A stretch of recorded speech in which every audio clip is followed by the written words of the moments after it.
About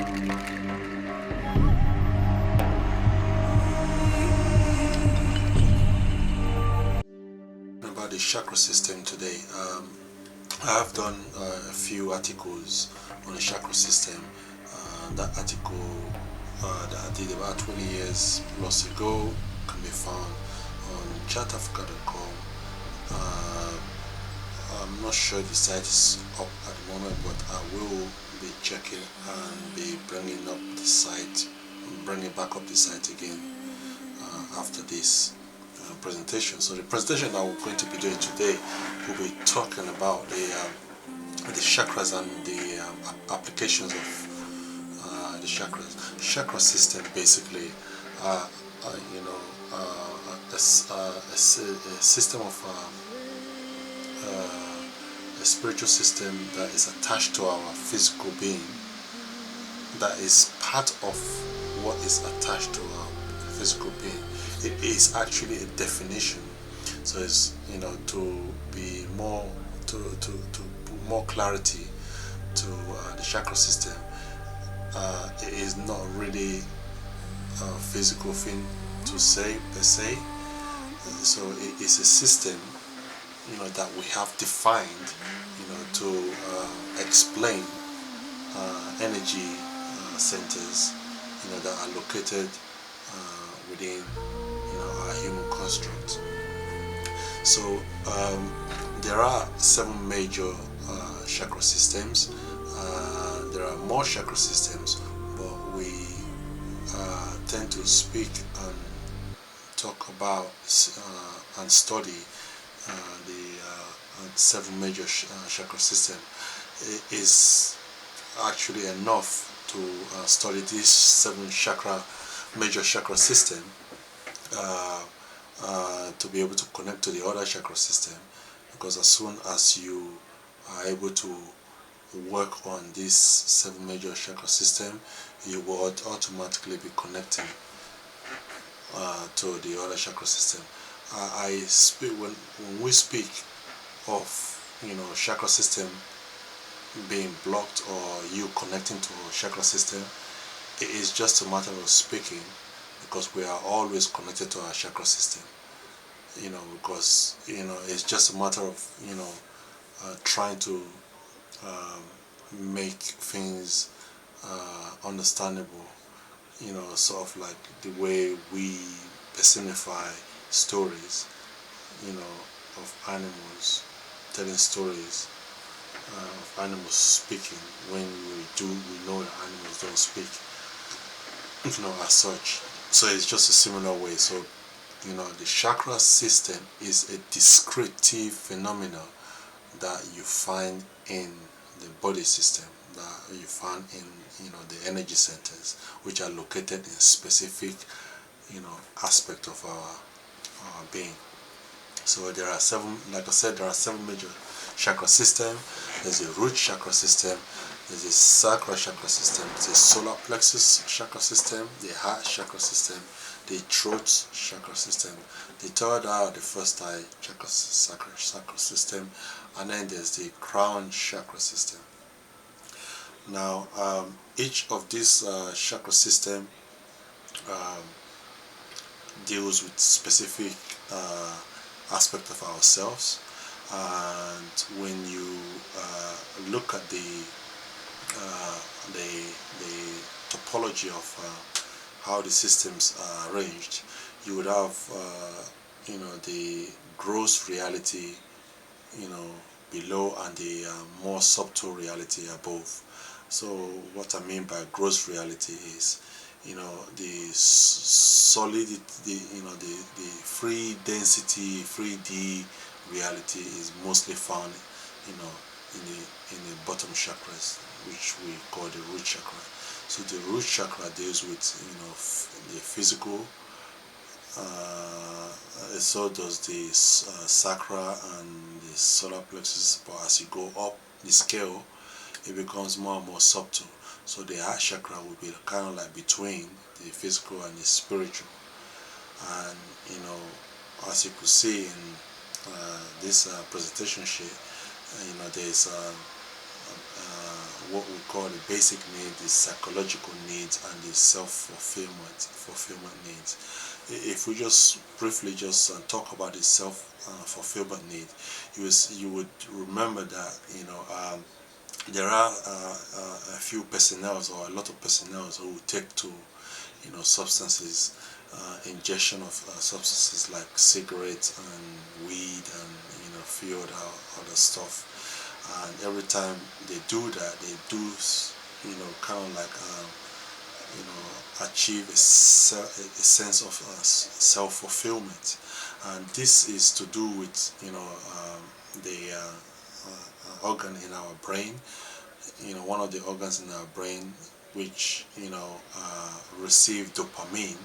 And if you look at when I did the study on cigarettes, one of the main aspect of the addiction that is attached to the ingestion of cigarettes is the fact that it does contain dopamine, and dopamine is that chemical that is produced by one of the glands in our brain, one of the organs in our brain.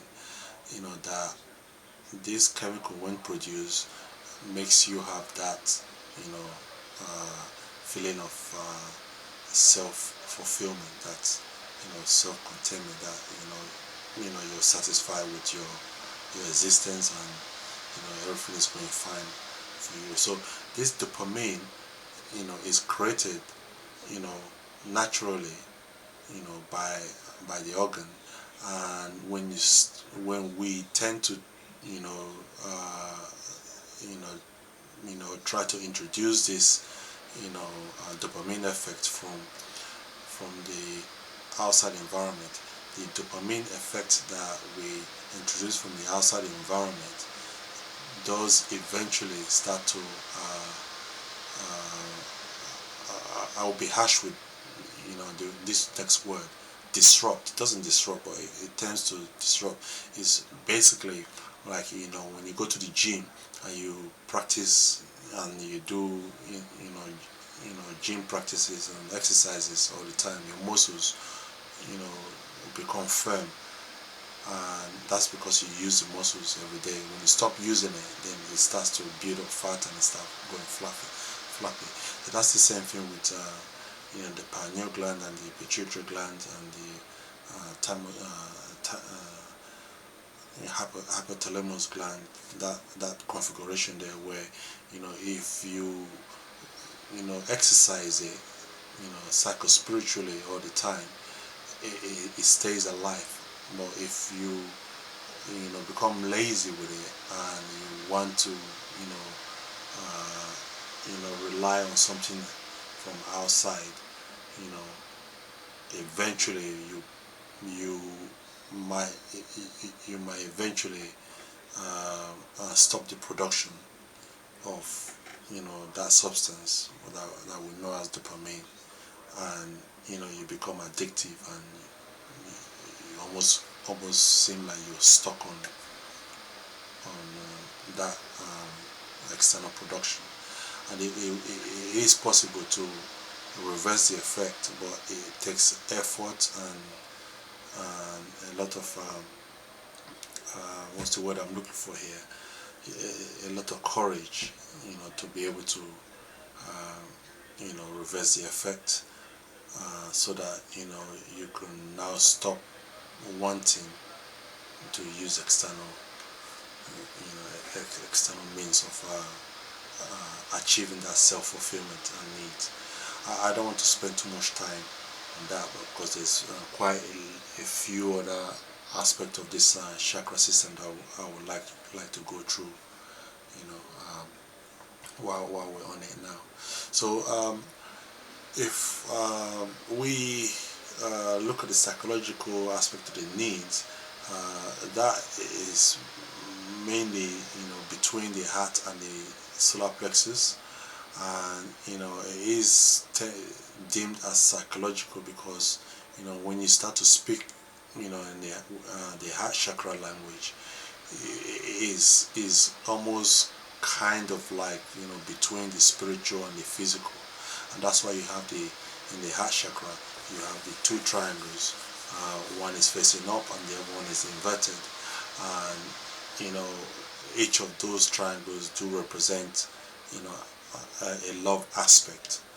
Like the one that is the pyramid form that is facing pointing upward, that's the higher aspect of the love that we know to be love, that we don't know to be love. I will go into that maybe in this topic or maybe in another lesson, because love and the heart chakra, that's a whole different topic and domain. It can take hours to explain that particular aspect of the chakra system.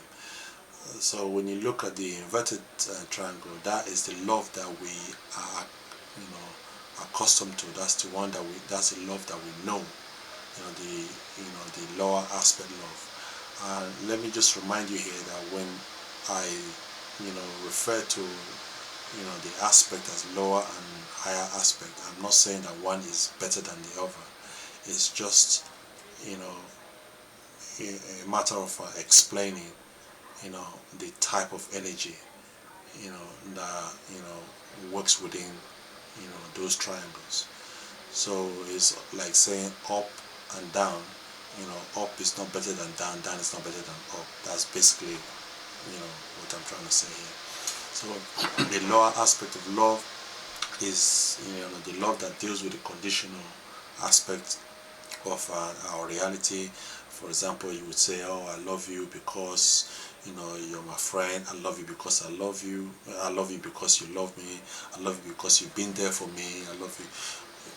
That because puts a condition. It's not a bad thing. It's just, I'm just explaining that we tend to do this without realizing that there is an aspect of love that we have been so accustomed to, and we fixate on that aspect of love, and we seem not to understand and realize that there is another higher aspect of love, which from which the love feeds into.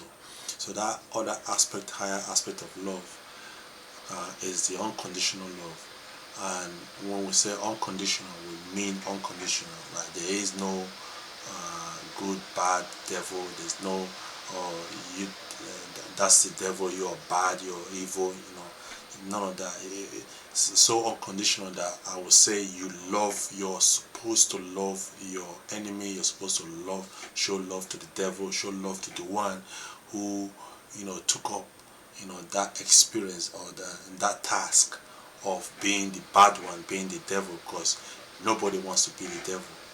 So for harsh experience or bad experience or difficult experience, when it comes to you, you're supposed to acknowledge, understand, though it's challenging, and still give thanks to the source of that experience, or whoever is the agent for bringing about that harsh experience. So the higher aspect and the lower aspect, they couple together. So they do not they do not actually exist in different form. They are always coupled together. So you will always have the higher and the lower aspect working in unison, working together. So the love comes in and the love goes down. So the love goes up, the love comes down. So it's like it's a rotatory system. The whole of the chakra system is a rotatory system. So I am seen to be focusing more on the heart chakra here and in many other tables, is because it's the center. That is where when you work on, if you're so out of balance, in quote, and you want to find yourself coming back into balance as quickly as you can, the heart chakra is the place to go. If there's a way and there's a secret of, you know, working on the heart chakra, and you will find yourself, you know, coming to balance, you know, in little or no time. Coming to balance, you can also, you know, do the exercises on each of the specific chakras that are affected and per se blocked. When I say blocked, I put it in quote because the chakra is never blocked, it's just clouded. You know, just, you know, just like you have cloud, the sun is always there, but you know, sometimes you have a cloud over the over the horizon. It doesn't mean that the sun is gone, it just means that there's a cloud. So when there's a cloud in each of these chakras, there are specific activities and specific exercises that you can do to move the cloud, so that, you know, you become more whole. And there is tactics in removing the cloud, you know, from chakras, you know, that are clouded, because it can also cause an uncomfortable imbalance in your psychic if you remove a cloud, you know, from one chakra, and, you know, the other chakras are very, very clouded, you know, because they relate with each other. So you will often find that when a being is blocked, when the chakras are blocked, I still, every time I say blocked, automatically put the quotes there. Every time you see that a being chakra is blocked,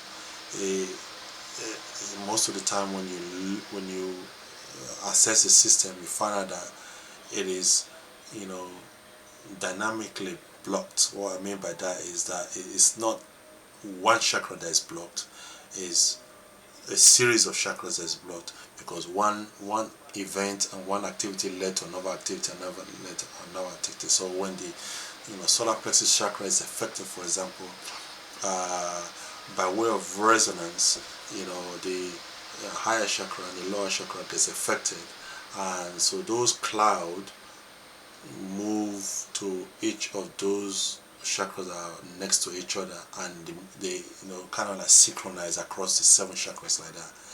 So you don't get, you hardly get a blocked, you know, root chakra, and then you have it's a bad example, you hardly get a blocked, you know, solar plexus chakra, and you have a root chakra that is clear and a solar plexus chakra that is clear. There will be an effect, you know. So it's mostly effect. The chakras affect each other. It's just like a tuning fork, because it's vibration. You have to remember this. It's like when you have a tuning fork and you strike the tuning fork and it's vibrating and resonating at a specific frequency, and then you bring a next tuning fork next to it, without touching it. After a while, you see the tuning fork starts to vibrate in unison, and that is by way of resonance. They pick up it, they start to align with, you know, align and resonate with the same frequency. That's the same way the, you know, chakra system, you know, tend to present themselves. So you have the solar plexus vibrating at a specific frequency, and the other, you know, the one below it, the sacral chakra, the one above it, the heart chakra, they start to also resonate, you know, in unison with the solar plexus chakras, whereas each of the chakras have their own specific frequency anyway. Even though they have their own specific frequency, but the vibrations of each of the chakra, you know, systems still affect each other. So it blends, it sort of like blends into each other. So it's not separated. It's not like boom, you have the heart chakra, boom, you have the sacral chakra, boom. No, it blends. So it blends, and if you can visualize it, is harmony. It's harmony. So that's another thing that I want to talk about. I'm not sure if I'm going to cover in is something that I speak about a lot. Whenever you see harmony, is an after effect of something else. What is that something else? That something else is, love. So when there's a love strike, so when is the activity that has gone on is love. The activity of love has gone on, and that creates harmony.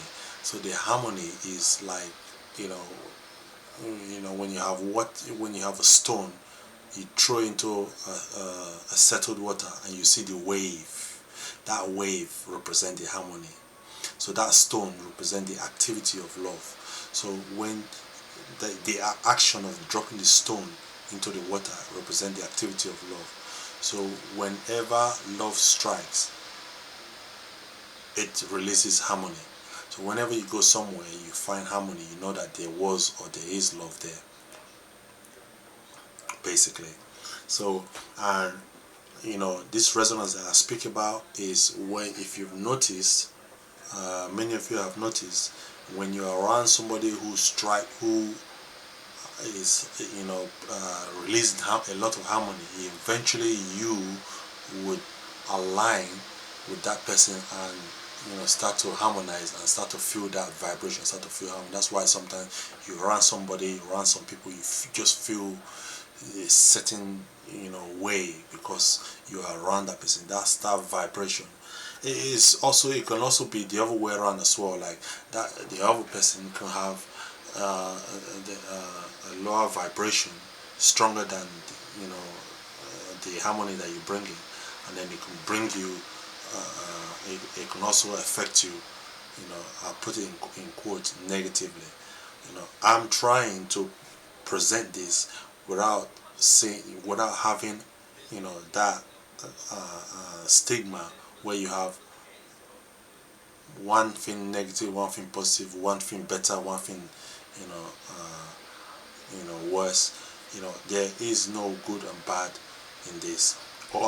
Every aspect of reality is coupled and work together in unison. Yeah, so this presentation does not deal with, oh, you're black, you're white, you're this. We're talking about energies here. The energy is energy. There's no black and white to energy. There's no good and bad. The sun is good to some people and bad to some people, believe it or not. So some people, when they stand under the sun, it causes them harm. And some people, like myself, I stand under the sun. It gives me joy. It gives me energy. It activates a lot of my centers. I start to function more and more like the way I was designed to function. But for some people, it's a different story. I'm not saying that I'm better than. This is not about. I'm just trying to explain the fact that energy is energy, and is what you do with the energy that matters. Yeah, so in my culture, there's Ogun, there's Shango, there's Olokun. These are all archetypes. There's Eshu, there's Legba. So some of these energies, if we take a Legba for example, it is now known by, it's not known, it is now being perceived and believed by many. Legba is evil, Eshu is evil, but that's not the case. There's a whole lot of story. That is a whole different topic, a whole different lecture. I can do on Legba and Legba and Eshu, for example. Is the energy, the Eshu energy, for example, is a very, very pure, concise energy that it needs to be handled with care. Needs to be handled with care. If you are bad, it will make you worse. If you are good, it will make you better.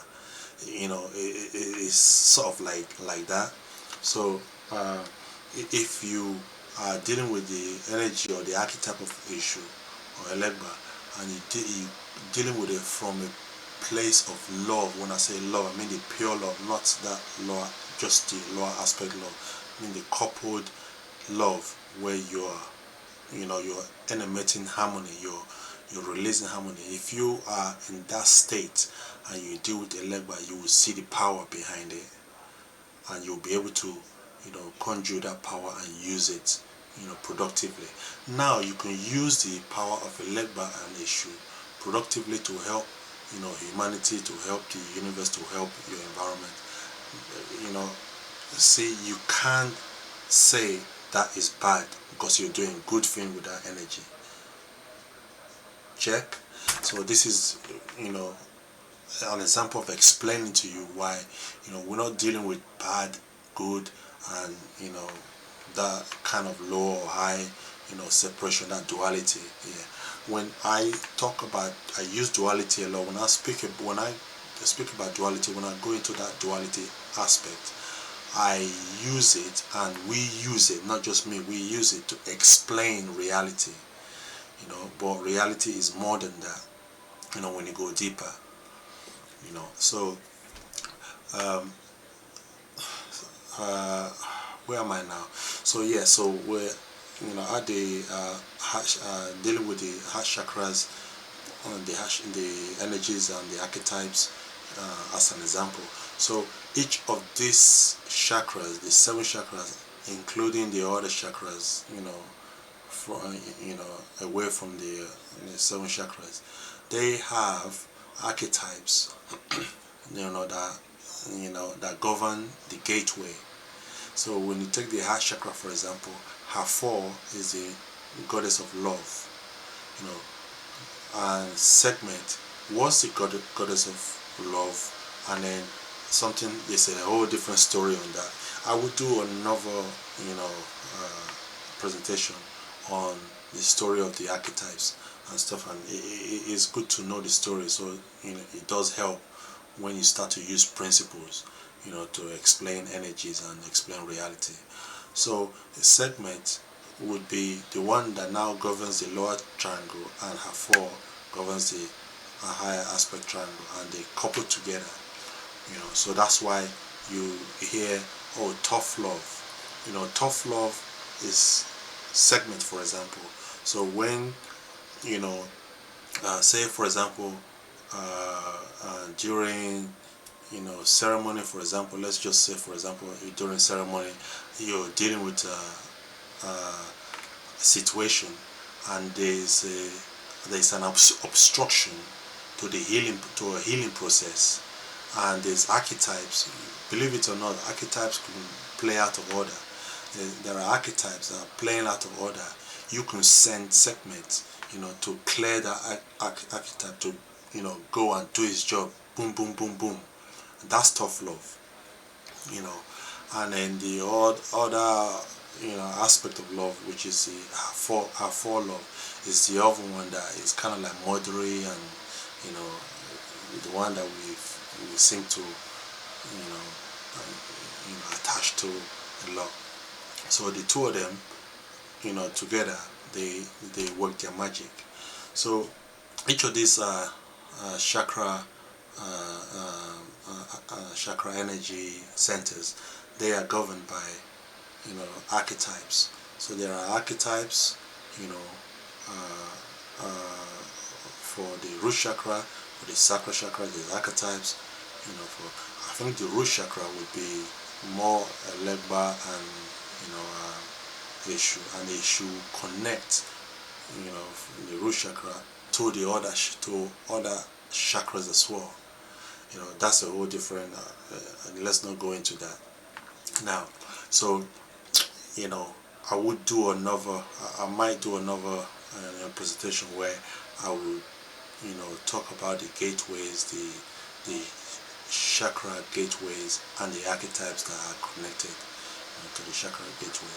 But for now, this one-on-one, I don't want to go too deep before I start losing many of you. So the chakra system are also linked to the physical system. Obviously they are linked to the physical system.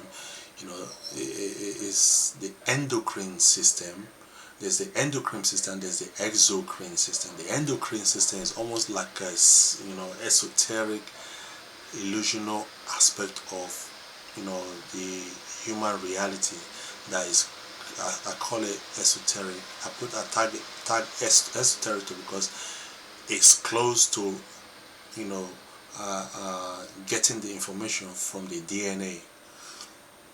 So when the instructions comes from the DNA, you know, and it's you know, turn into protein, and then the protein turn, you know, does its magic, and there's chemical messages, and the chemical messages now comes, you know, through to the organs and the glands and the organs, and this process is really a process that to be admired. I say this because you see the connectivity between how the energies are transmuted, you know, from esoteric into esoteric reality. So there's organs, you know, and there are organs connected to you know, each of the chakras. Like for example, the ovaries, testes, you know, related. I won't say connected. Related is a better word. Are related to the root chakra. The adrenals are related to the sacral chakra. The pancreas is related to the solar plexus chakra. The thymus gland is related to the heart chakra. The thyroid gland is related to the throat chakra. The pituitary gland is related to the first eye or the third eye chakra, and then the pineal gland is related to the, you know, the pineal gland is related to the crown chakra. And you know, why am I talking about this? The reason why I'm talking about this is, you know, I do chakra reading, I do chakra healing. You know, I can connect to you, I can tell you, you know, situations with your chakras, and you know, how to catch it before it becomes a physical problem. You know, what do I mean by physical problem? You know, all illnesses, you know, are divine, you know, divine detection system, you know, for your behaviorism. You know, when you start to misbehave, you know, the message comes through the, you know, the chakras, and they start to hit the organs that are related to that chakra, and you have a lot of time to deal with it, and then, you know, then it can clear. And if you keep on ignoring it, eventually it will manifest as a physical ailment, as a physical, you know, discomfort, you know, just to grab your attention. It's the universe way of grabbing your attention and saying, hey, you are messing up your system. Your system, you know, your behavior is messing up your system, and you need to pay attention. You know, when it comes physically, when that disalignment comes physically, when it starts to manifest in the physical, like as pimples, cancer, the universe definitely has got your attention now. So, you know, at that point, you know, it becomes very, very difficult, because you have gone so too far into the disalignment. But it's still possible to heal, you know, and to reverse the effect and to come back into alignment.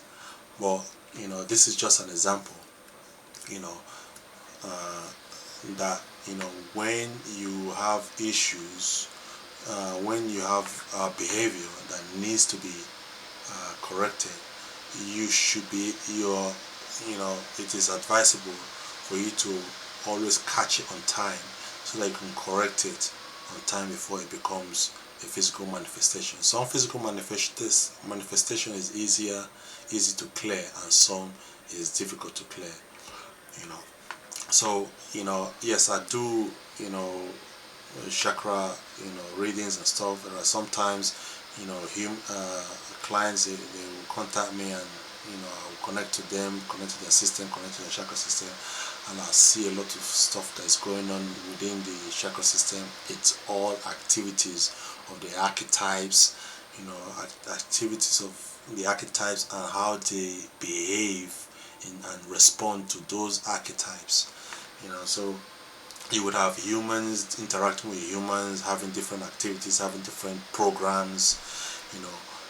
All humans are a form of agents for these programs, a form of agents. So one of the main things, experiences, and one of the main challenges that we tend to have is with the lower chakras, where I always say to my patients or my clients, look past the agent, and look at the message that the universe is trying to relay to you. Because if you get stuck with the agent, uh, you most probably will be ignoring the message, and you'll be dealing with the agent. That's one confusion that humans have been stuck on for centuries and decades and God knows what. So you look past the agent. Even I myself get caught up in this sometimes. You look past the agent, and then you can see the energy behind the agent. So we're dealing with the good and bad again. So when you know that the message that is being relayed to you by the universe is actually for your own good, then why should you be tagging the agent evil or bad, or any of those? Instead, you should be saying, thank you, agent, for delivering this message, for delivering this letter, basically. So it's a practice that we have also in ceremonies where we blow tobacco into the vomit, and we give thanks before we flush it down, or flush it down the toilet, or throw it away.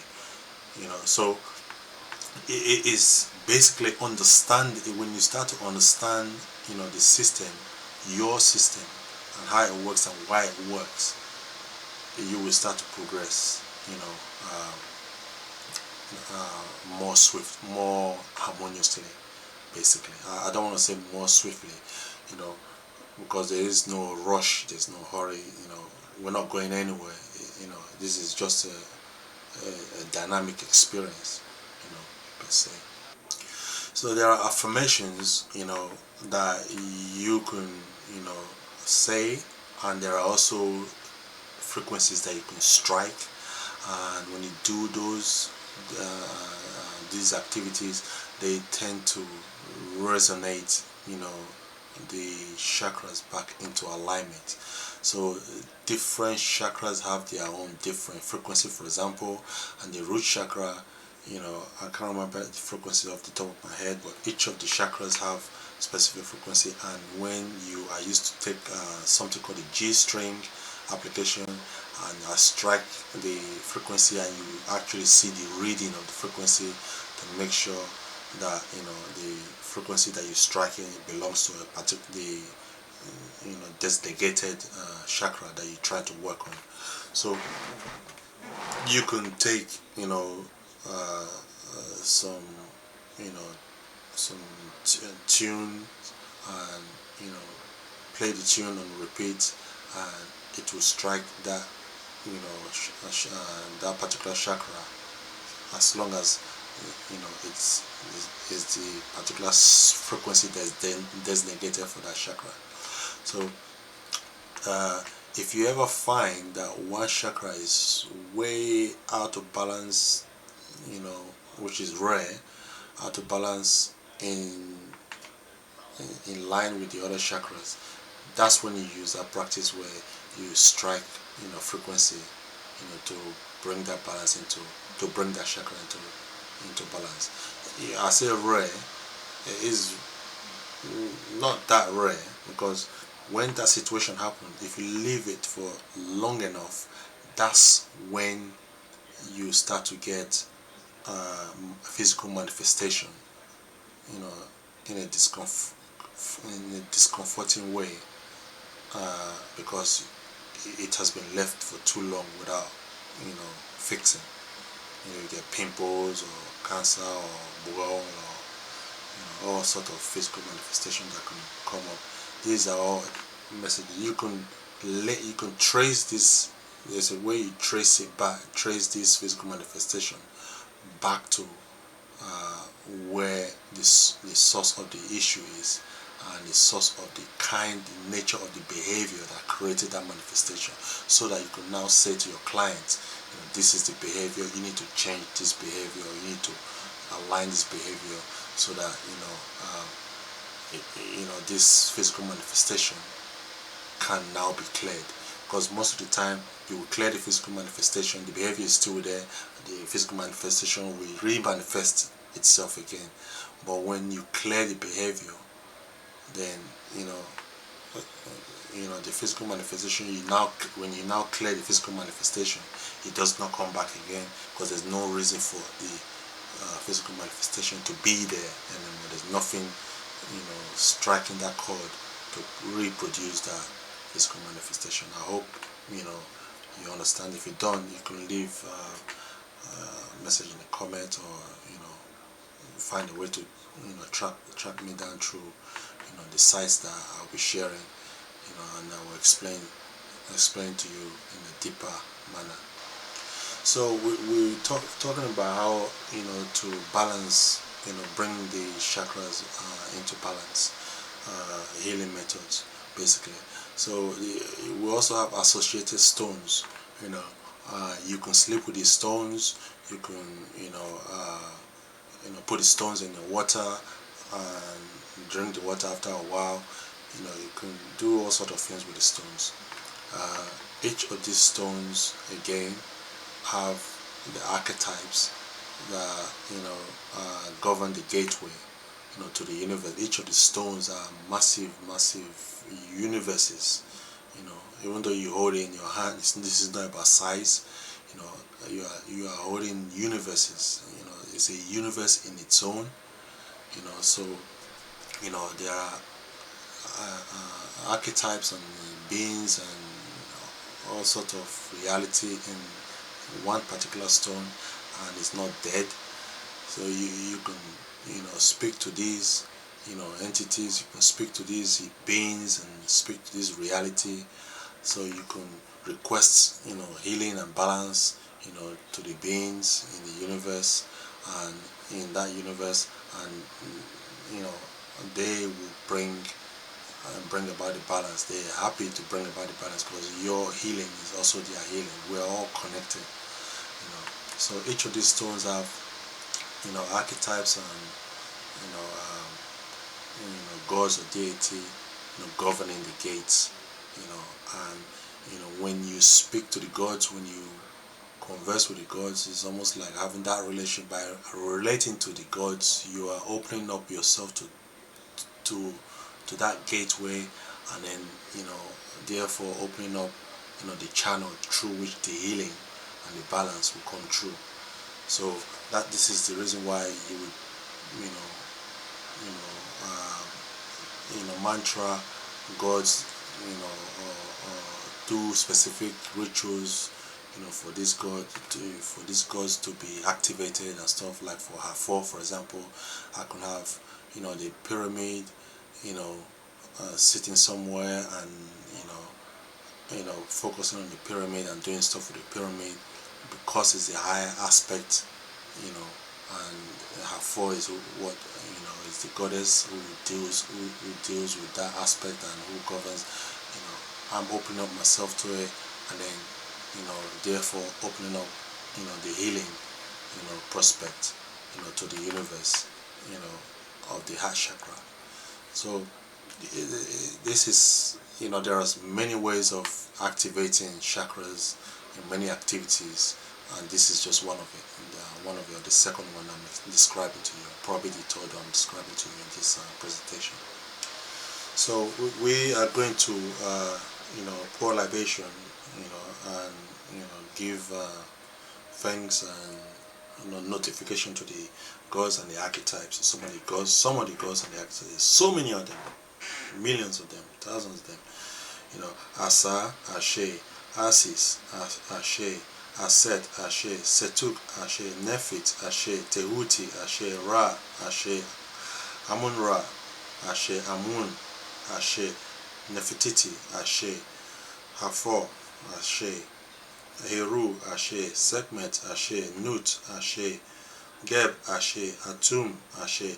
Atum is the Hermetic principle deals with Atum a lot. So the most of the story that was said about the Hermetic principle, a lot of the principles and the concept and stuff, is dealing with the archetype, the god Atum. I will do a separate. I might do a separate presentation on that. Talking about the Hermetic principles and stuff is actually a masculine. Let me not call it masculine. It's a father principle. There's a mother principle to it, but it's a father principle. And a father principle is a father principle that is in some related to the mother principle, but it's a father principle. I will, when I do, if I get to do that presentation, I will explain that, a little further. So moving on, Tefnut, Ashe, Shu, Ashe, Amut, Ashe, Jesu, Ashe, Angel Michael, Ashe, Angel Uriel, Ashe, Angel Gabriel, Ashe, Angel Raphael, Ashe, Aya, Ashe. Aya is the mother, the divine great mother. I'm in great relationship with her. It's also an aspect of Virgin Mary. Yeah, in case you don't know that already. Tabaquina, Ashe, Tobacco, Ashe, Krishna, Ashe, Allah, Ashe, Mohammed, Ashe, Buddha, Ashe, Buddha, Ashe, Ptah, Ashe, Anubis, Ashe, Baset, Ashe, Amon, Ashe, Imhotep, Ashe, Amut, Ashe, Olokun, Ashe, Shango, Ashe, Ogun, Ashe, Obatala, Ashe, Oya, Ashe, Mami Water, Ashe, Divine Mother, Divine Father, Divine Holy Spirit, our ancestors, Ashe, Divine Holy Spirit, Divine Mother, Divine Father. Divine Father, Ashe, Divine Mother, Ashe, Divine Holy Spirit, Ashe, our ancestors, Ashe. So now we're going to lead you, and let's take a walk, take a mission together into Chakra 101. Do some reading, 5 minutes reading, and then we'll be back and we shall continue the study into deeper aspects. Eventually, try to go into 102, Chakra 102. Welcome to this Chakra Class 101. Today, we will explore the science behind and in front of the chakra system that forms the basis of our existence. This content is presented by Chaosnature. Please support and subscribe. Let's begin with chakra symbols. There are 7 major chakras that run along the spine, from our navel to the crown of our head. By activating these chakras, we can align our inner world. Each energy center has a unique symbol representing its specific qualities and energies. Today, we'll be covering the following topics: the symbolism of the chakras, the 7 chakra symbols, the root chakra symbol and its meaning, the sacral chakra symbol and its meaning, the solar plexus chakra symbol and its meaning, the heart chakra symbol and its meaning, the throat chakra symbol and its meaning, the third eye chakra symbol and its meaning, the crown chakra symbol and its meaning. Our chakra symbols are sacred and carry spiritual meanings. The word chakra comes from Sanskrit, meaning wheel, and it refers to the physical or spiritual energy in the human body. When life force energy moves freely through the body, the chakras spin, allowing individuals to reach a state of pure consciousness. Each chakra is symbolized by imagery, geometric shapes, colors, and Sanskrit letters. Let's explore the meanings behind each one. Symbolism of the chakras. The first 5 main chakras correlate with the elements fire, water, earth, ether, and air. Each chakra is surrounded by lotus flower petals, with the number of petals representing specific attributes of that chakra. Chakra colors follow the rainbow, starting from the base of the spine and moving upward. The 7 chakra symbols. Let's explore the individual meanings of each chakra symbol. The root chakra symbol meaning. The root chakra represents grounding and is connected to the earth element. Four-petaled lotus represents 4 areas of consciousness: mind, intellect, consciousness, and ego. The square symbolizes stability and foundational energy. Inverted triangle represents consciousness and the connection between the elements. Red, this color symbolizes security, power, and control. Hematite, this mineral nourishes one's roots and provides grounding energy. The sacral chakra symbol meaning. The sacral chakra symbolizes fluidity, movement, and creativity. 6-petaled lotus represents overcoming negative emotions like jealousy and anger. Circles represents the cyclical nature of life and the water element. Crescent moon symbolizes cycles, change, and movement. Orange represents sexuality, creativity, and aliveness. Tiger's eye, this stone helps balance the sacral chakra. The solar plexus chakra symbol meaning. The solar plexus chakra represents energy, power, and the fire element. 10-petaled lotus symbolizes the 10 life forces within us. Inverted triangle represents the downward flow of energy. Yellow reflects self-worth, confidence, and personal power. Amber helps reduce self-doubt and harness confidence. The heart chakra symbol meaning. The heart chakra symbolizes love and connection, associated with the air element.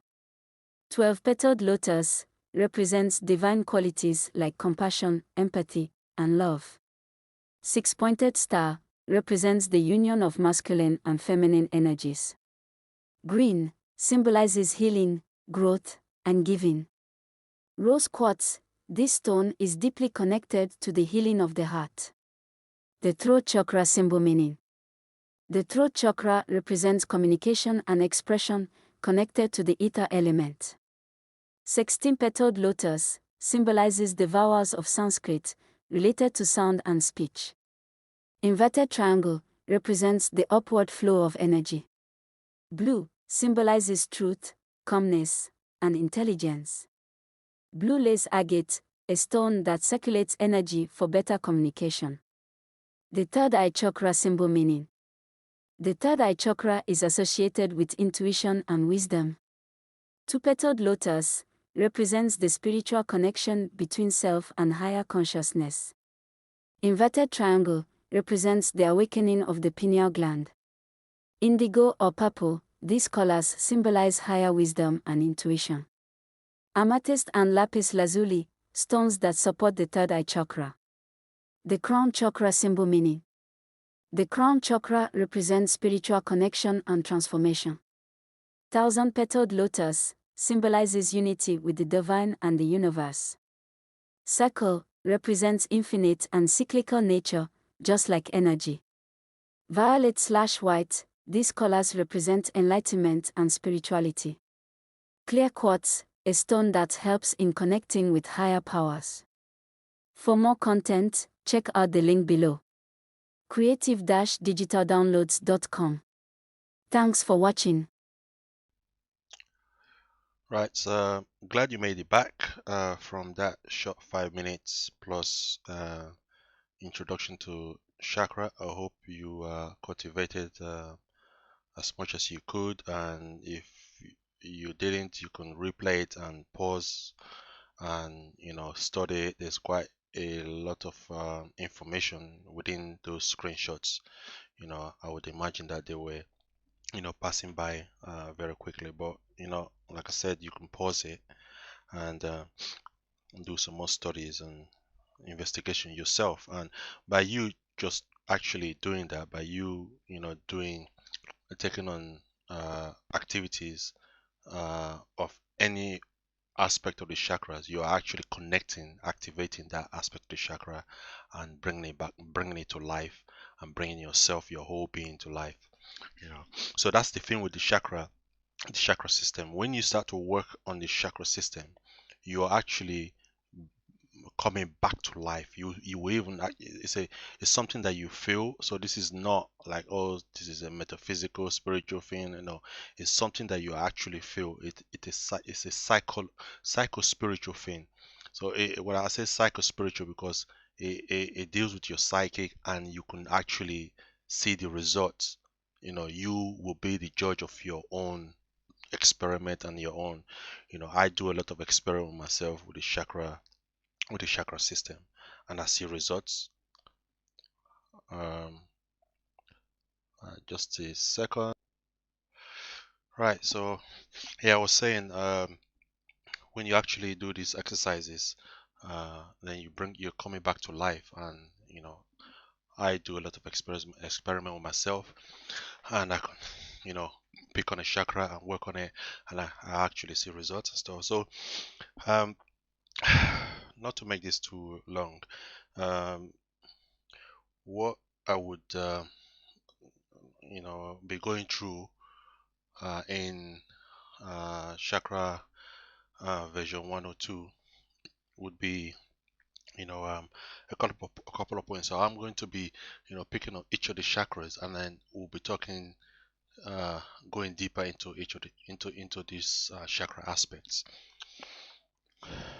And for each of the chakra, I'll talk about the angels and archetypes, that guide the gates, look after the dimension.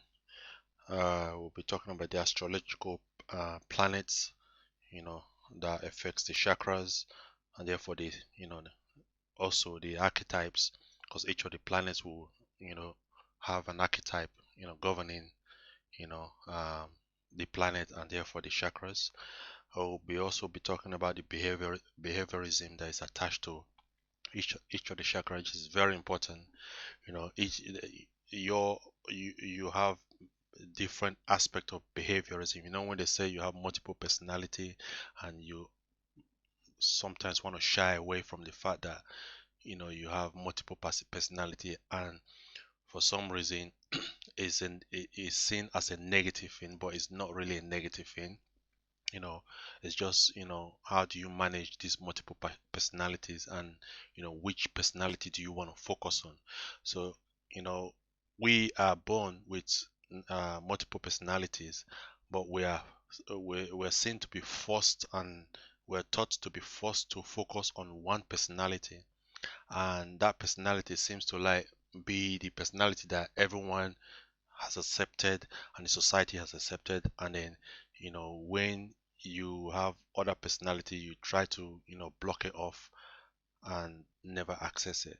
But these are all aspects of yourself which you should be free to explore and visit. So I'll be going deeper into those behaviorism and sensations and feelings and frequencies. Each of the chakras uh, do have frequencies attached to it. These frequencies, I've listed them in on chatafrica.com. um, I'm not sure if I think let's see if I can just yeah, quickly show you. So the if you remember, I did talk about the article that I wrote 20 years ago, 20 years plus ago, on the chakra system, and is on chatafrica.com as well. You just go to articles, and I think it's the first article there, and it's got a few more information. I'll come back to this page just to read a little bit on this for you. And I think the chakra frequencies are listed somewhere. Yeah, there you go. So these are the chakra frequencies that I said I could not remember. So you see the root chakra is 396, the sacral chakra is 417, and the solar plexus chakra is 528, the heart chakra frequency is 639, throat chakra is 741, and the third eye chakra is 852, and the crown chakra is 963. I have the sound associated with these frequencies, so you can strike the sounds and use it as a form of healing.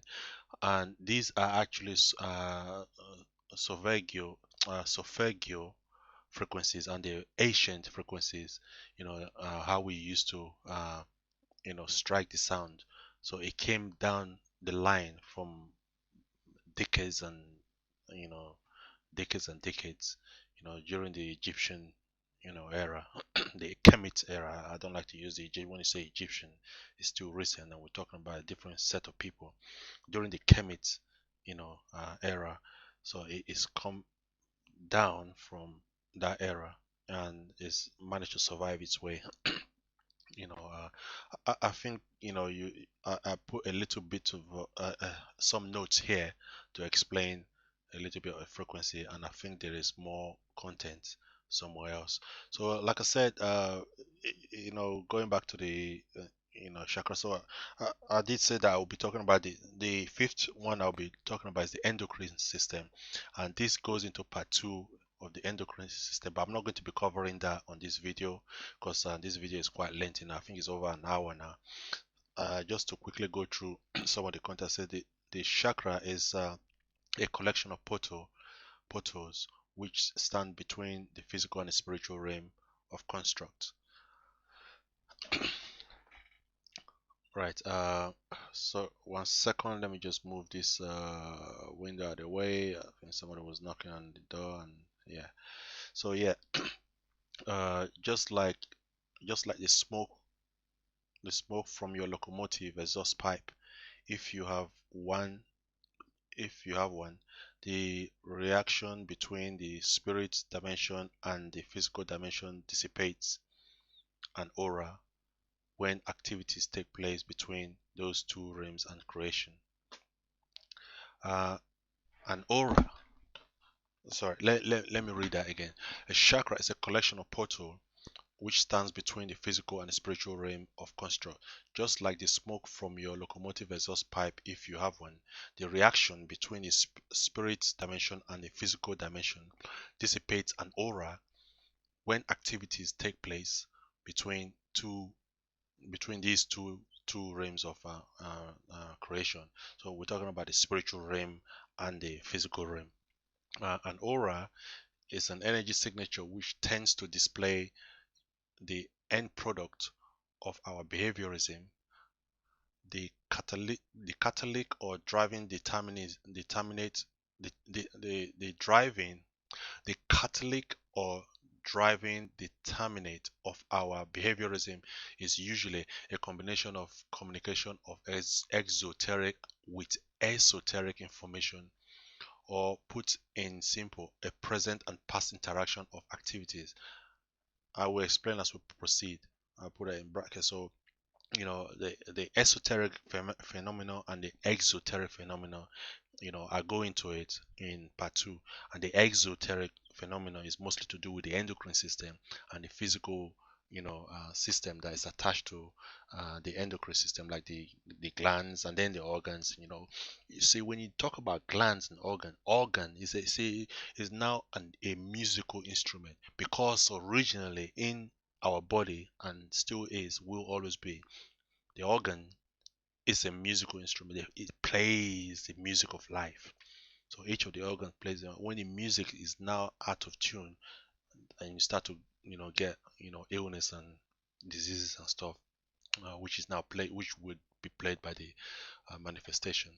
The endocrine system is usually the part of the physiological system that relays the esoteric information from the soul. The exocrine system on the other hand, is usually the part of the physiological system that relays the exoteric information back to the soul through the DNA construct. Remember, I told you that just like you have instructions from the DNA, building the proteins in your body, and then using the proteins to build other stuff like the organs and the glands and other stuff, and then also from there getting your chemical messages, which comes in form of hormones, male hormones, female hormones, and different type of hormones for different, all of that is instructions that was written from the DNA. And we have unique instructions for each personality. You also write back, like I said before, back into the DNA, so your experiences. And that is basically what you would be answering to yourself, to God, to Anubis and stuff, when you going through the transitional time. And this is my report card, this is what I did in this lifetime and stuff. And I did talk about you know you not learning something new every day. And if you don't learn something new every day, if you don't the day that you don't learn something new, you have not lived. So I'm not going to go repeating myself, because then it just makes it longer than it's supposed to be. There exists different type of signatures for different type of behaviorism, and different kind of ancestors. I'm just checking to see that I'm actually recording, because I did a 39 minutes video talking to myself, like it's just pictures and no sound.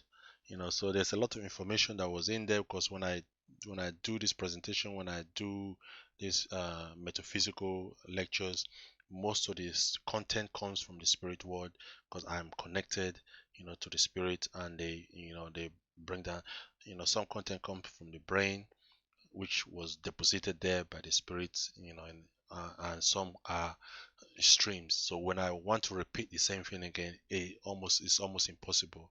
So I have to do a reconnect, and therefore some data get lost. So there exists different type of signatures from different type of behaviorism and different kind of ancestors. What this means is that we would expect an ancestor of war, for example, to enter or live through a plane of discipline that we refer to as the root chakra.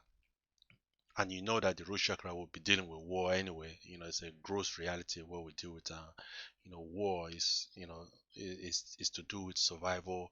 It's to do with, oh, this is my territory, my this, my that, my that. Yeah. So there you go. Again, you would expect ancestors of information and intelligence to filter through the throat chakra. Tehuti Kemetic mythology, etc., is an example of, you know, uh, uh, you know, Tehuti would be for the throat chakra. He will govern the intelligence and the Ifa. Excuse me. So this would start to make sense to you we uh, when we complete the discussion of chakra in the later writings, which I said I'm not going to go into. I will try and stop myself, because I know I'm in the flow and I might just want to jump, but I will try and stop myself. Just a little bit paragraph to be read here. So chakra mapping involves aligning and observing different type of illness to its behaviorism and to its corresponding DNA coding pattern. I told you that I'll be talking about behaviorism in chakra study 102. There are 7 major chakras. Although there exists more than 7 chakras, but we will be focusing on the 7 chakras. These chakras are attributed to other 7 major glands and 7 major human physiological constructs. The chakra system interact with the body through the endocrine and the nervous system.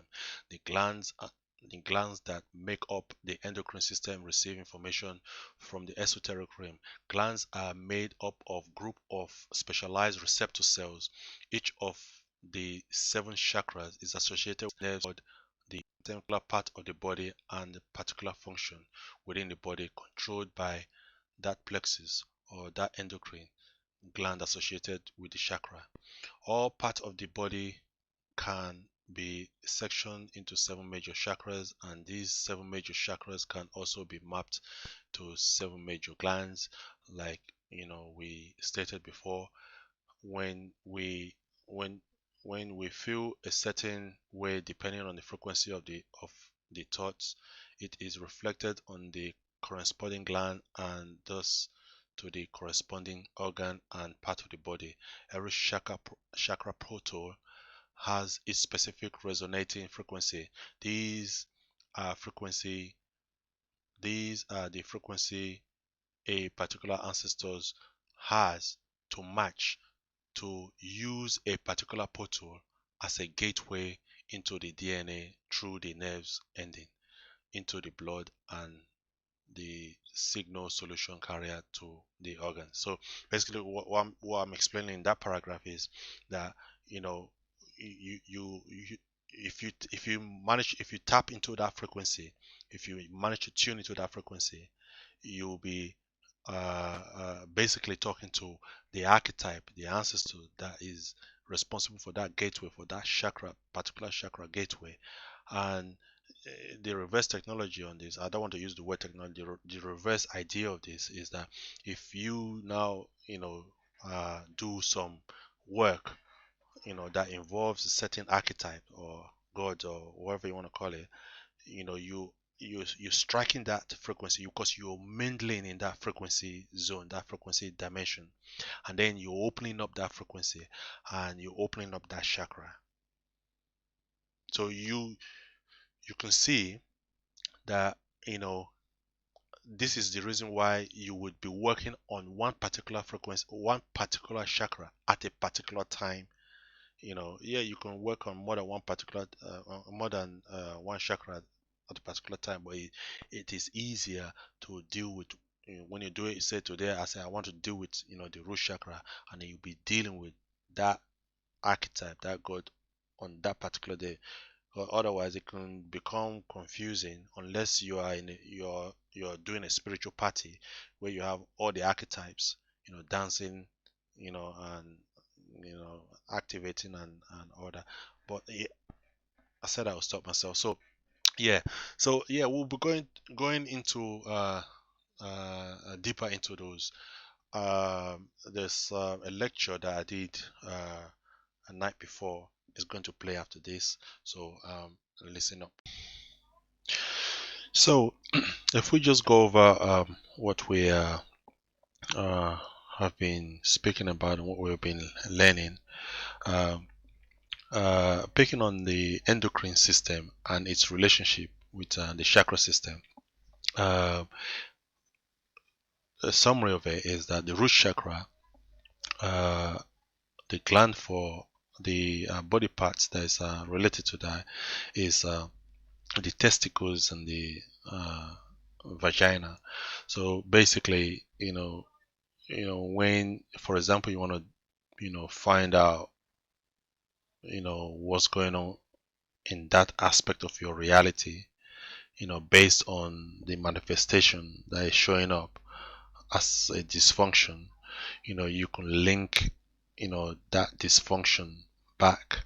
Yeah, I said this before, and trace it back to, your behaviorism, and, find out, where you need to be making, alterations. If you need to be making alterations, you could be having, you know, you could be, uh, having problems with your testicles because, for example, uh, you're displaced in your relationship, and your survival, and your survival instinct and stuff is disturbed, and that could be, there's so many, it could be any many of those reasons in that, you know in that dimension. So that's to do with that dimension. And the sacral chakra would be taste, So that's why it's to do with feelings and emotions and stuff. When you eat ice cream, you feel. Oh, for my one of my weaknesses is chocolate. I feel like the taste and stuff and all that. It is sometimes can become too much and become dysfunctional, and so you have to. No, too much of it is not good, and too less of it is not good. So you have to just find that middle ground. And when you talk about the solar plexus, for example, the site, you know, uh, the gland for that is. By the way, the gland, the body parts for the sacral chakra is the kidney. So you watch your urine, you watch your kidney. You know, if you have start to have issues with your kidney, you know that it's something to do with your sacral chakra behavior resume that you need to revisit and check up. And then for the solar plexus you have the pancreas, and again if you have issues coming out through the pancreas, then you can trace it. But you see, this is an intelligent design, and when you go into each of these glands, you will find out the nature correlates with the energy that it's related to. The energy in terms of, like the pancreas, for example, relating to the solar plexus. When you study it deeply, when I studied it deeply many years ago, it was almost like I was in it, and I could almost see with my other eye, how the design was made up,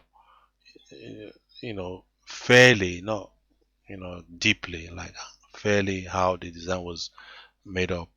Um, and I did appreciate it, and I did record it. I think some of the articles came out of that appreciation.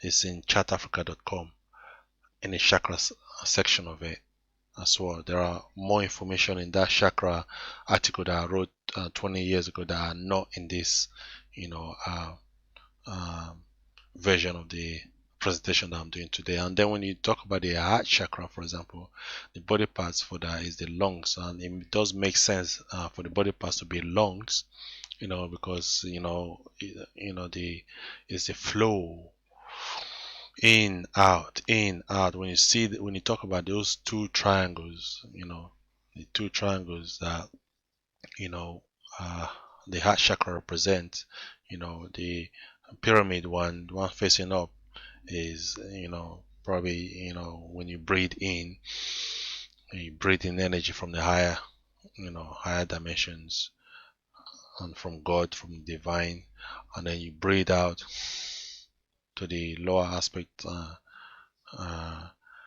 you know, lower aspect triangle, and that flow, in and out flow, you know, is what connects earth to heaven, heaven to earth, as above so below. you know so yeah, so lungs is responsible for that. When you have breathing problems, you start to have problems, then you probably should be checking how you managing your love aspect. Are you giving too much love, or are you giving too less love? Again, it can be either way.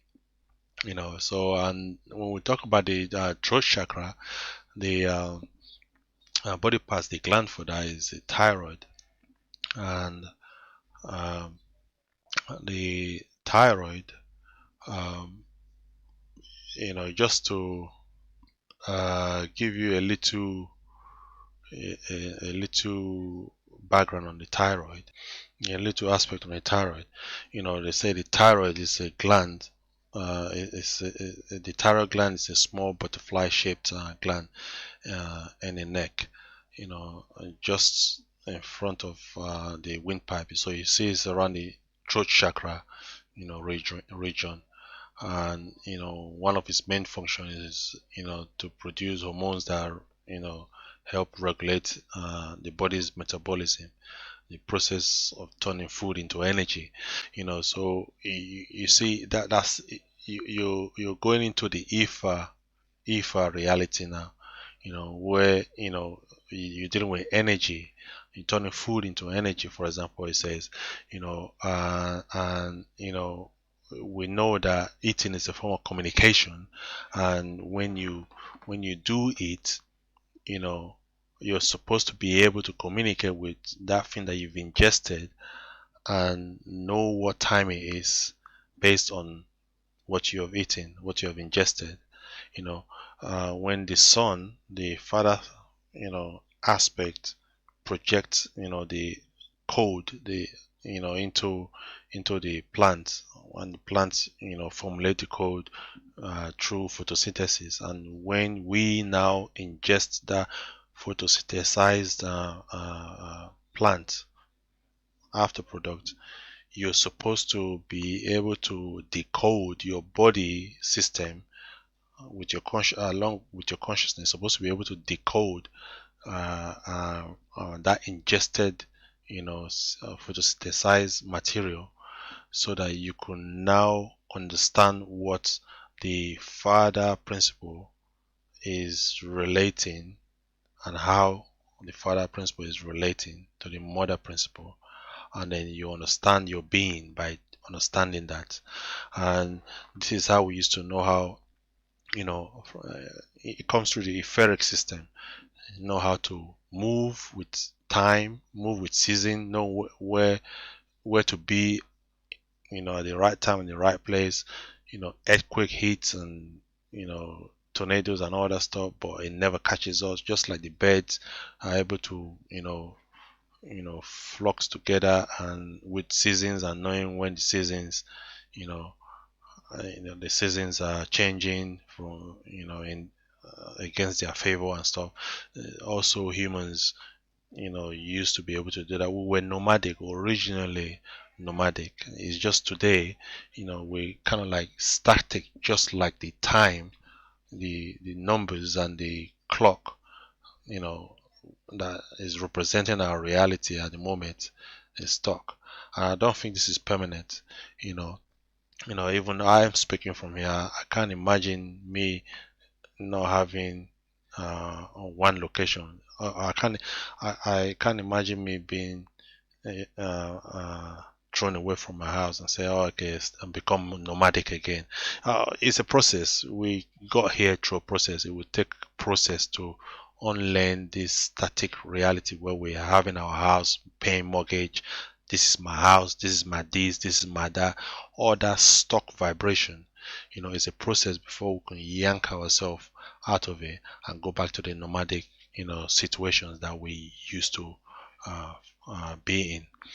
So you know the the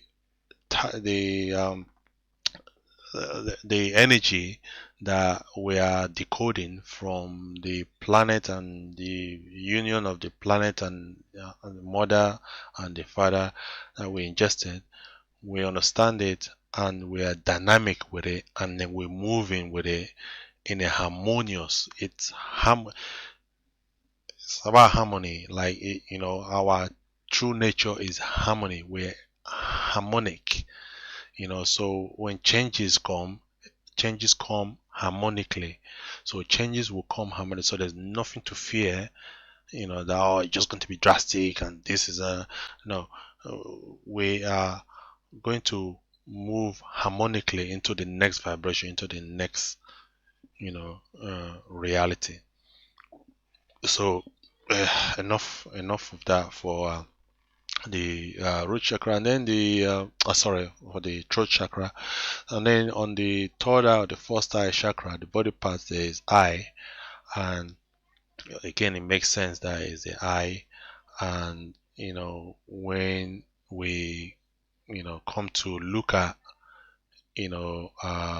this picture, for example, where you say illusion, it say is blocked by illusion, and then deals with insights. The column on the right is supposed to represent the positive aspect, and the column on the left is supposed to represent the positive aspect, and the column on the right is supposed to represent the negative aspect. However, when you look at it, we are all kind of blocked. Again, I talked about blockages, and when every time I say block, you put it in quotes because it's never blocked, because what it is actually is there's cloud. There's cloud over our vision. There's cloud over. So when you say chakra is blocked, it's not really blocked. There's a cloud over the chakra system.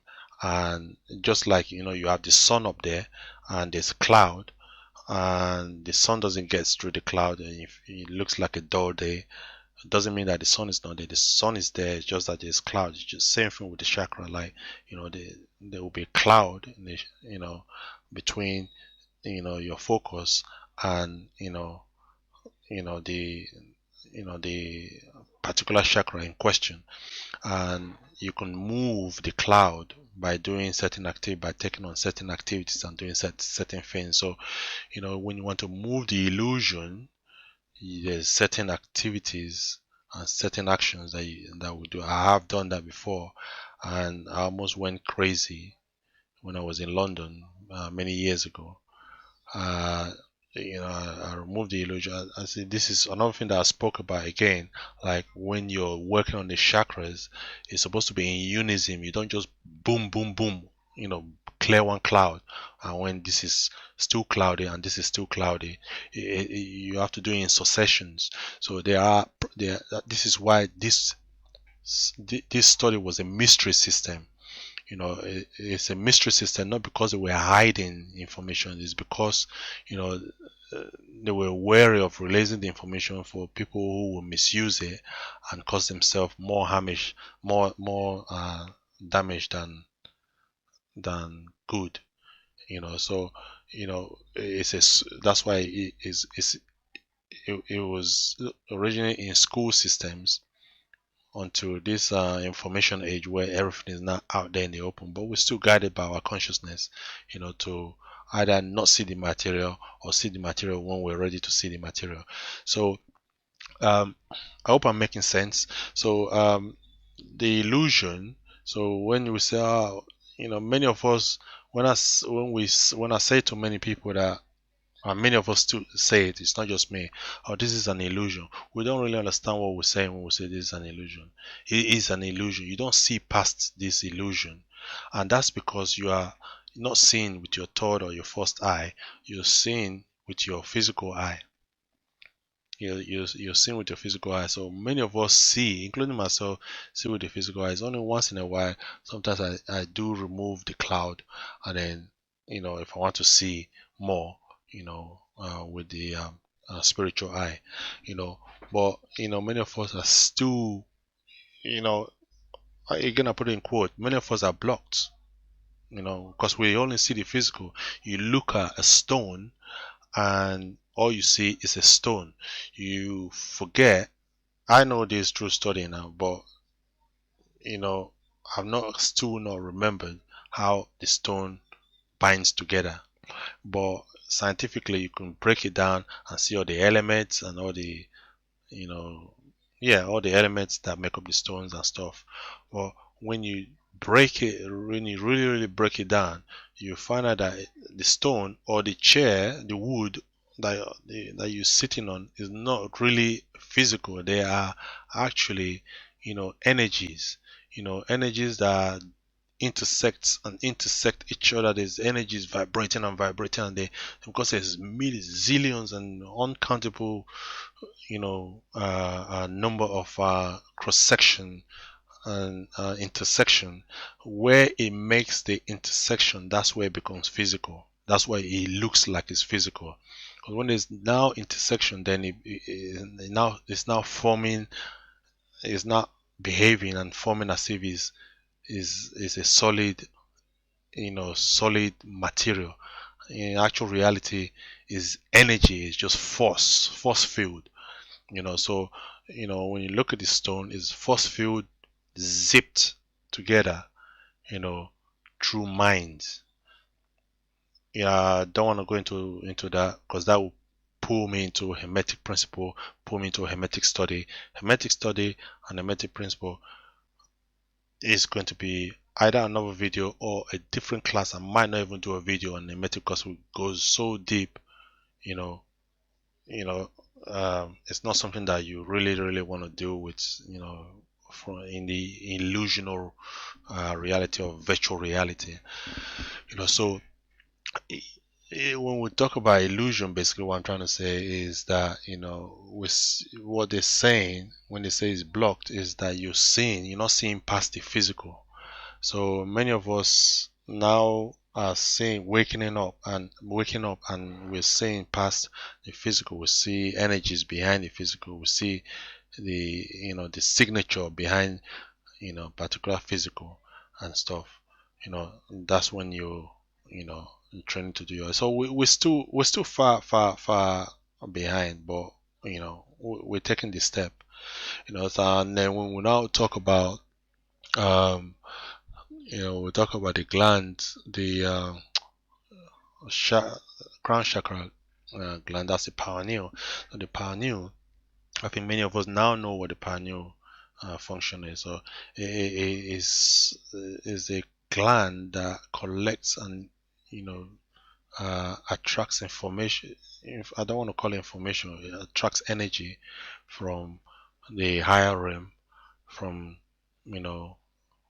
coming from Atum, coming from God, the divine Holy Spirit, and you know that's why you see the arrow here, you know, brings it down, bringing the energy down, and then this arrow here in the heart chakra is, sending back to the higher aspect, divine God, our relationship, our reports for say.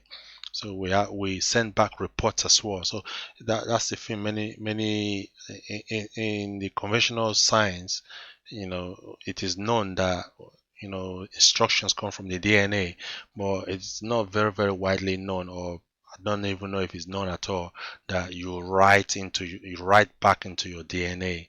So you write back into your DNA, and that's how you form your experience, so that the next lifetime when you come, your experience in this lifetime can be played out in the other in the next lifetime, as instructions through your DNA. So just like the instructions are taken from DNA to build the protein and build the body and build the chemical messages and reality and stuff, the same way, writing back your experience.